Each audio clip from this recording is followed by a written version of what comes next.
GADS is an acronym which stands for Google Apps Directory Sync.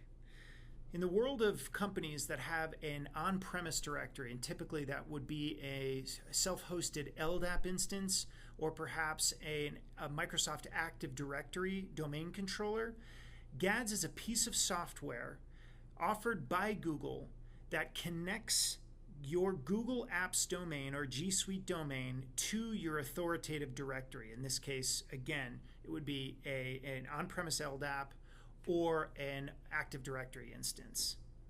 In the world of JumpCloud, all of that technology goes away. Everything now is transplanted in the cloud with JumpCloud acting as not only the authoritative directory, but our deep integration with G Suite, all done through secure APIs, doesn't require any installation of the GADS technology any longer. We perform all of that service as part of our core directory suite.